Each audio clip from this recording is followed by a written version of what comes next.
송아 송생과학입니다. 오늘은 용해도차를 이용한 분리 재결정에 대해 배워보도록 하겠습니다. 천일염으로부터 꽃소금을 어떻게 얻을 수가 있을까요?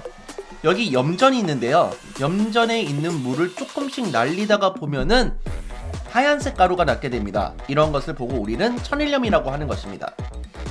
염전에서 햇빛이나 바람에 의해서 자연 증발시키면은 하얀색 가루가 남는데 이게 천일염입니다. 장점은 이제 미네랄이 풍부하지만 단점은 텁텁하고 불순물이 많이 들어있을 수가 있다는 겁니다. 따라서 이런 천일염을 한 번 더 녹인 다음에 불순물을 제거해서 재가열해서 결정화하는 것을 보고 우리는 꽃소금이라고 하는 것입니다. 그리고 이렇게 꽃소금에 MSG 같은 것을 혼합하게 되면은 맛소금이 만들어지는 것 또한 확인할 수가 있습니다.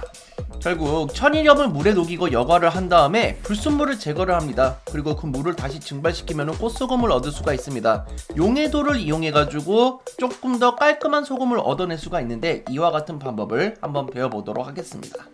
오늘의 학습 목표는 물질의 특성을 이용해서 혼합물이 분리되는 원리 중 용해도를 이용을 할 겁니다. 이 용해도를 이용해서 재결정하는 사례들을 살펴보도록 하겠습니다. 자, 재결정은 불순물이 섞인 고체를 용매에 녹인 뒤 용매를 증발시키거나 용액의 온도를 낮춰서 순수한 고체를 얻는 분리 방법을 말합니다. 용매를 증발시키는 게 방금 소금을 얻는 과정이었습니다. 용액의 온도를 낮춰서 하는 방법이 바로 온도에 따른 용해도차를 이용하는 건데 같이 한번 살펴보겠습니다. 용매를 증발시키는 방법은 천일염에서 꽃소금을 얻는 방법을 생각해 주시면 됩니다. 흙과 같은 불순물이 섞여있는 천일염을 깨끗한 물에 녹입니다. 모래 같은 것도 조금 섞여져 있고 소금도 섞여져 있는 염수가 만들어지게 되는 건데요. 이때 거름 종이에 걸러주게 되면은 이렇게 불순물이 위쪽에 남게 되겠죠. 그리고 우리가 원하는 물질이 포함된 게 이렇게 걸러진 염수에 포함이 되게 됩니다. 이거를 날리게 되면은 우리가 원하는 꽃소금을 얻을 수가 있다라는 겁니다. 우리가 원치 않은 물질은 지금 모래라든지 먼지 같은 불순물 같은 거라고 볼 수가 있겠고요. 이런 게 안 녹으면은 여기 위에서 걸러지게 되겠죠. 하지만 소금 같은 경우는 물속에 계속 녹아있을 수 있다는 겁니다. 그래서 그 거름종이 아래로 딱 떨어지면서 걸러지게 되는 거죠. 그 다음에 이 물을 증발시키면은 소금을 얻을 수가 있다라고 하는 겁니다. 이때 사용하는 방법이 거름입니다. 두 성분 물질 중 한 가지만 녹이는 용매를 선택하여 거름 장치로 걸러 분리하는 방법을 말하는 것입니다. 자, 그러면 다른 방법은 뭐가 있느냐? 온도에 따른 물질의 용해도차를 이용하는 방법입니다. 자, 불순물이 포함된 고체 물질의 높은 온도의 용매에 녹인 다음 서서히 냉각하여 순수한 결정을 얻는 방법을 말합니다. 예를 들어서 여기에 황산구리랑 붕산이라는 물질이 있습니다. 황산구리는 파란색 가루고요. 붕산은 하얀색 가루입니다. 이때 이 두 가지 물질을 넣어서 가열을 해줍니다. 그러면 황산구리 가루와 붕산가루가 동시에 넣게 되겠죠. 근데 내가 여기서 만약에 얻고 싶은 물질이 붕산가루다. 그럼 붕산가루는 좀 많이 들어있어야 되겠고 황산구리는 정말 적게 들어있어야 될 겁니다. 이때 냉각 및 석출 과정을 거치게 되면은 붕산가루만 이렇게 나오게 되고 황산구리 같은 경우에는 계속 녹아있다라는 것을 확인할 수가 있습니다. 여기 있는 이 용액을 부어주게 되면은 석출된 붕산가루 같은 경우는 깔때기에 있는 거름 종이에 걸러지게 되는 것이고요. 황산구리와 소량의 붕산이 포함된 용액은 아래로 뚝뚝뚝 떨어지면서 원하는 붕산만 걸러낼 수 있는 방법을 확인할 수가 있는 겁니다. 용해도차가 나는 고체 혼합물을 물에 넣고 가열하여 모두 녹였다가 냉각을 하게 되면은 냉각한 온도에서 포화 상태보다 많은 양이 들어있는 물질이 석출이 된다는 겁니다. 자, 그러면은 이제 한번 그래프를 살펴볼 텐데 질산칼륨하고 염화나트륨을 살펴볼 겁니다. 질산칼륨 용해도 곡선 아래쪽에 이렇게 점이 있죠. 80도씨의 물에서는 불포화 용액으로 존재한다라는 것을 알 수 있고 염화나트륨 같은 경우도 80도씨의 물에서는 불포화 용액으로 존재하는 것을 확인할 수가 있습니다. 높은 온도의 물에서는 다 녹아있다라는 것을 알 수가 있는데요. 자, 이것을 온도를 낮추게 되면은 염화나트륨 같은 경우는 계속 용해도 곡선 이하이기 때문에 불포화 용액으로 다 녹아있다라는 것을 확인할 수가 있습니다. 자, 하지만 질산칼륨의 용해도 곡선의 위에 있기 때문에 지금 요거 같은 경우는 이만큼 가루가 석출이 된다라는 것을 확인할 수가 있습니다. 염화나트륨하고 질산칼륨이 섞여 있는 것에서 질산칼륨만 얻어낼 수가 있는 것이지요. 결국 재결정법을 다시 정리하면은 맨 처음에 두 가지 가루가 섞여 있는 것을 녹입니다. 그러면은 다 녹는다는 것이고요. 이때 천천히 냉각해서 결정화를 하게 되면은 불순물인 것은 나오지 않고 원하는 물질만 딱 이렇게 순수한 결정으로 나온다라는 것입니다. 이때 이렇게 위에 얻었던 이 가루를 여과를 시키면은 원하는 물질을 얻어낼 수가 있는 거고, 이때 물을 증발을 시켜야 되겠죠. 건조를 시키게 되면은 최종적으로 순수한 고체 물질을 얻을 수 있다라는 것입니다. 질산칼륨은 높은 온도의 물에 녹인 뒤 냉각을 하게 되면은 온도에 따른 용해도 차가 큰 질산칼륨은 석출이 된다라는 것을 알 수가 있지만, 황산고리는 용해도보다 적은 양이 녹아 있어서 용액 속에 그대로 남아 있는다는 사실을 알 수가 있습니다. 이와 같은 것을 제가 실험으로 한번 보여드리도록 하겠습니다. 송생과학입니다. 오늘은 재결정으로 순수한 질산칼륨을 분리해 보도록 하겠습니다. 준비물은 다음과 같습니다. 질산칼륨과 황산고리의 혼합물에서 질산칼륨을 분리해 보겠습니다. 전자저울의 전원을 작동시키고 약포지를 올린 다음 0점을 맞춥니다. 약포지를 십자로 접어주면 치약을 옮길 때 흘리는 것을 방지할 수 있습니다. 질산칼륨 40g을 약포지 위에 올립니다. 질산칼륨 40g은 60도씨의 물 100g에 모두 녹일 수 있는 양입니다. 질산칼륨은 불순물이 아니기 때문에 용해도를 넘기지 않는 양으로 넣어주면 됩니다. 영상에서는 40g을 넘겼는데 이런 경우 잔여 질량을 시약 수저로 덜어내면 됩니다. 사용한 시약 뚜껑을 꼭 닫아주도록 합니다. 같은 방법으로 황산고리 2g을 약포지 위에 올립니다. 이번 실험에서 사용되는 황산고리는 불순물의 역할을 하게 됩니다. 높은 온도에서 낮은 온도로 낮출 때 섭출되지 않을 만큼 매우 적은 양을 넣어 주어야 합니다. 참고로 황산고리는 베네딕트 용액의 주성분으로 활용되기도 합니다. 이번 실험에서는 질산칼륨과 황산고리가 섞여 있는 수용액에서 순수한 질산칼륨만 분리하는 것이 목적입니다. 두 가지 가루가 준비되었으니 본격적으로 실험을 시작해 보겠습니다. 비커에 높은 온도의 물 100g을 준비합니다. 온도가 높을수록 용해도가 증가하므로 높은 온도의 물이 필요합니다. 높은 온도의 물 100g에서는 두 가루가 용해도 이하이므로 충분히 녹일 수 있습니다. 비커에 질산칼륨 40g과 황산고리 2g이 섞인 혼합물을 녹입니다. 용매 100g에 최대로 녹을 수 있는 용질의 g수가 용해도입니다. 높은 온도의 두 용질을 모두 녹여도 용해도 이하이므로 불포화 용액이 되면서 용질이 모두 녹습니다. 얼음물인 담긴 수조에 비커를 넣고 냉각시키면서 혼합물이 들어있는 비커 내부의 변화를 관찰합니다. 자세히 살펴보면 불순물이 포함된 혼합물에서 흰색 가루만 석출됩니다. 소량의 불순물인 황산고리가 섞인 질산칼륨을 높은 온도의 물에 녹인 다음 천천히 냉각하면 흰색 가루였던 질산칼륨은 재결정할 수 있습니다.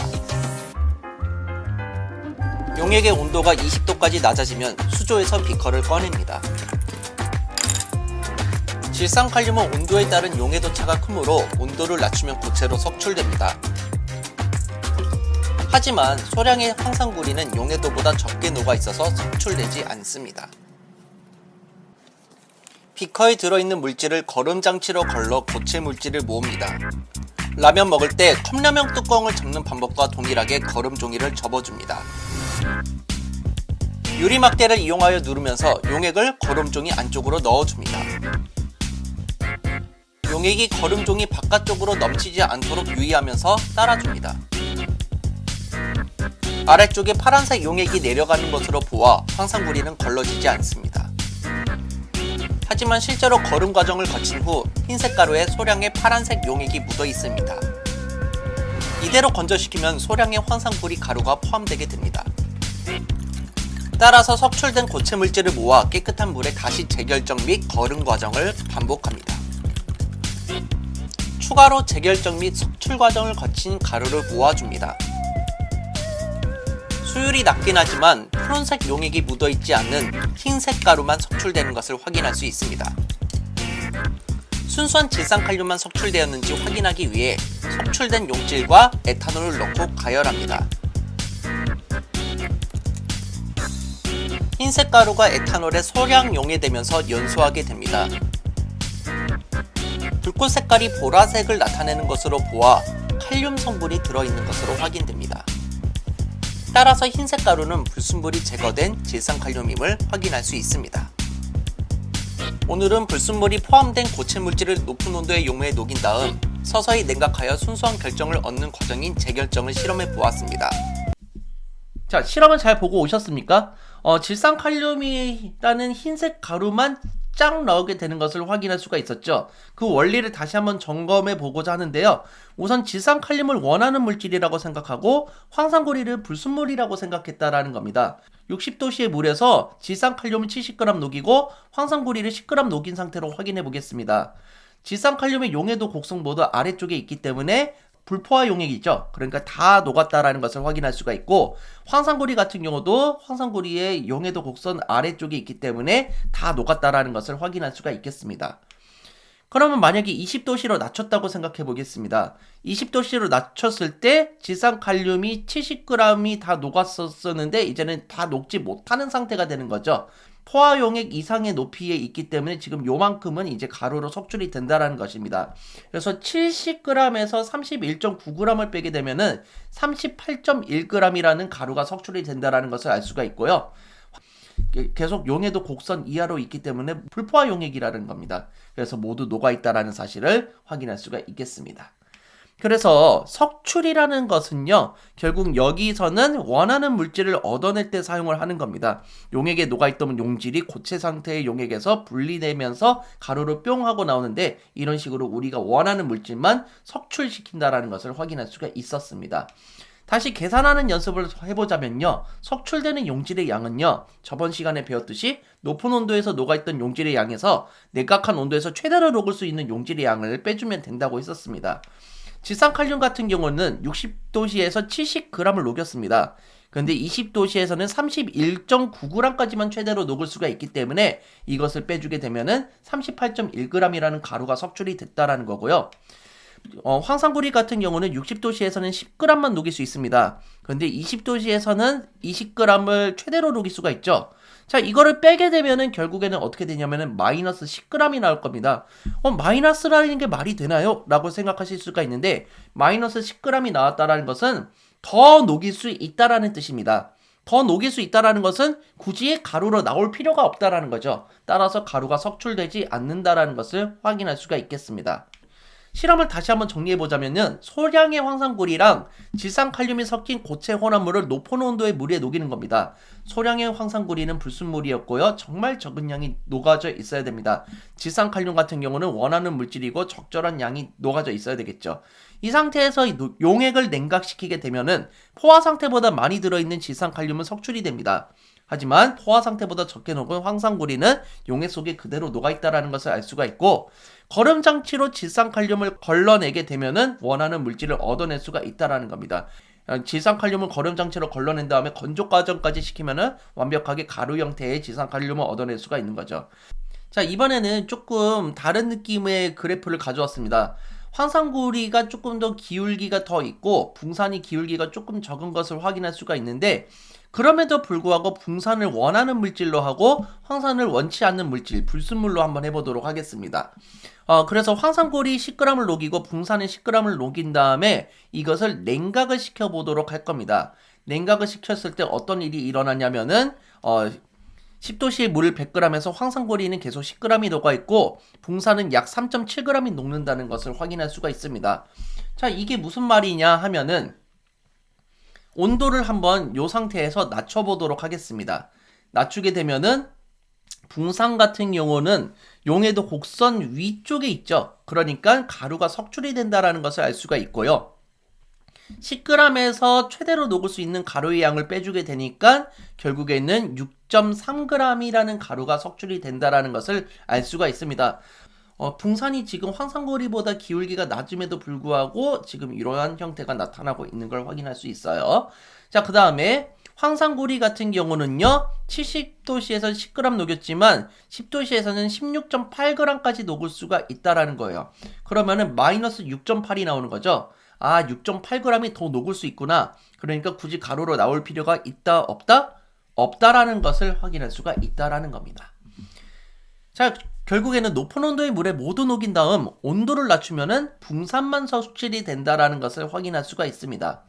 그리고 낮은 온도에서 붕산은 포화 상태보다 많이 들어있다라는 것을 확인할 수가 있겠고요. 낮은 온도에서 황산구리는 포화 상태보다 적게 들어있습니다. 용해도 곡선 아래쪽에 있죠. 그러니까 불포화 용액이라는 것을 알 수가 있고 가루로 석출이 되지 않는다라는 것을 확인할 수 있습니다.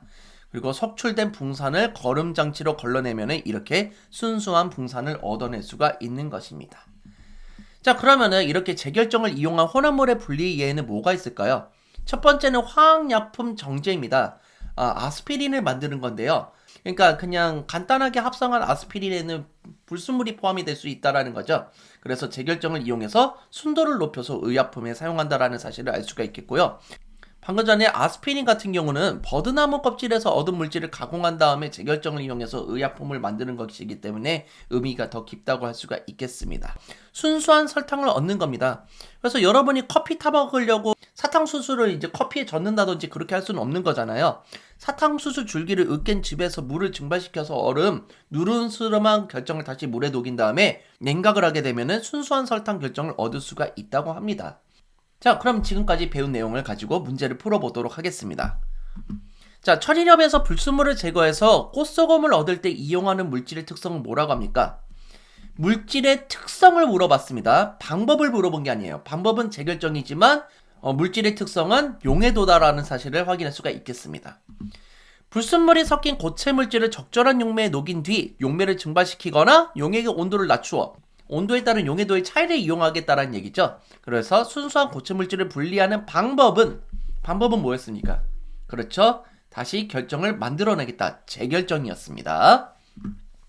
용해도가 다른 고체 혼합물을 물에 모두 녹인 다음 온도를 낮추면 그 온도에서 포화 상태보다 많은 양이 들어있는 물질이 석출된다. 적은 양이 들어있는 물질이 석출된다. 용해도 곡선보다 더 높은 곳에 있다라는 것은 포화 용액 이상으로 지금 가루가 있다라는 거죠. 그러니까 많은 양이 들어있는 물질이 석출된다라는 것을 알 수가 있겠습니다. 자, 재결정에 관한 설명으로 옳지 않은 것은 답은 몇 번일까요? 자, 우선은 온도에 따른 용해도 차를 이용한 것이다. 맞는 말이죠. 그리고 온도에 따른 용해도 차가 작을수록 석출이 잘 된다? 그러니까 차가 작으면은 그만큼 가루가 잘 안 나온다라는 얘기겠죠. 그러니까 요거는 조금 적합하지 않다. 2번이라는 걸 알 수가 있겠고요. 대부분 고체 물질은 온도가 높을수록 용해도가 커진다. 이건 당연한 사실이고요. 혼합물을 높은 온도의 용매에 녹인 다음 서서히 냉각하여 순수한 결정을 얻는 방법이다. 맞는 말이죠. 그리고 아스피린은 버드나무 껍질에서 얻은 물질을 재결정하여 의약품으로 만든 것이다. 이것 또한 맞는 말입니다. 답은 2번이라는 것을 확인할 수 있겠습니다.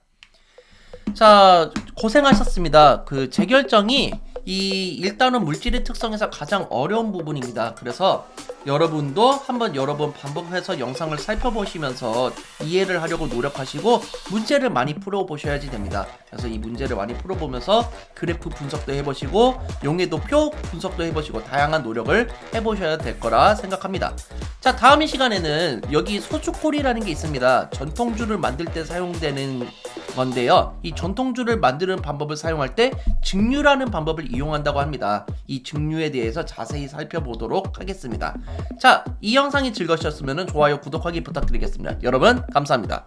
쏨바.